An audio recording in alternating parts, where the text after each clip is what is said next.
مسئلہ نمبر 526، استخارہ نکالوانے کے معاملے میں شک و شبے میں نہیں پڑنا چاہیے۔ اگر انسان کسی چیز کی اچھائی یا برائی طے کر سکتا ہو یا تھوڑا سا غور و فکر کرنے سے یا لوگوں سے مشورہ کرنے سے کسی نتیجے تک پہنچ سکتا ہو تو اسے استخارہ نہیں کرنا چاہیے۔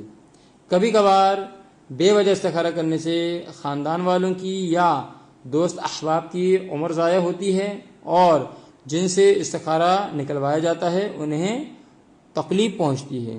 مسئلہ نمبر 527، مناسب ہے کہ انسان بطور رجائے مطلوبیت استخارے کرنے کے موقع پر درج ذیل چیزوں کا خیال رکھے۔ نمبر 1، باوضو طہارت ہو، بلکہ نماز استخارہ پڑھنے کے لیے غسل کرنا مستحب ہے اور یہ غسل وضو سے کفایت کرتا ہے، یعنی یہ غسل طہارت کے لیے کافی ہوتا ہے اور اس کے بعد وضو کی ضرورت نہیں ہوتی۔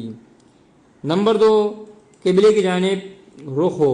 نمبر 3، قرآن سے استخارہ کرنے میں قرآن کے احترام کی پابندی کرے۔ نمبر 4، توجہ دعا اور اللہ کی جانب التفات کی حالت میں ہو۔ نمبر 5، استخارے کے حوالے سے اہل بیت علیہ السلام سے نقل شدہ دعاؤں کو پڑھے۔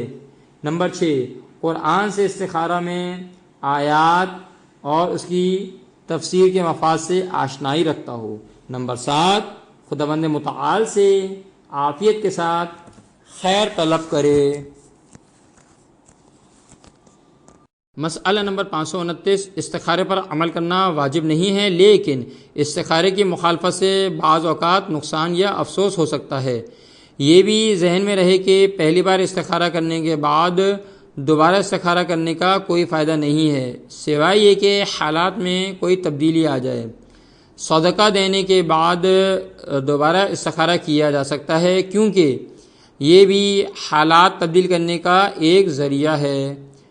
نوٹ: صدقے کے پیسے الگ کر کے رکھ لینا صدقہ نہیں کہلائے گا، لہذا صدقہ الگ کر لینے کے بعد دوبارہ استخارہ نکالنے سے نتیجہ بدل بھی جائے تو کوئی فائدہ نہیں سوائے یہ کہ گھر میں اجازت شدہ صدقے کا ڈبہ موجود ہو تو اس میں ڈال کر بھی صدقے کی ادائیگی شمار ہو جائے گی اور دوبارہ استخارہ کیا جا سکتا ہے۔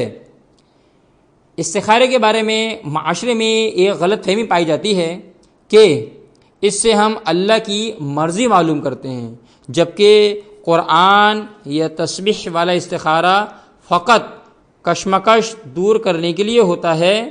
ایسے استخارے کا اللہ کی مرضی معلوم کرنے سے کوئی تعلق نہیں۔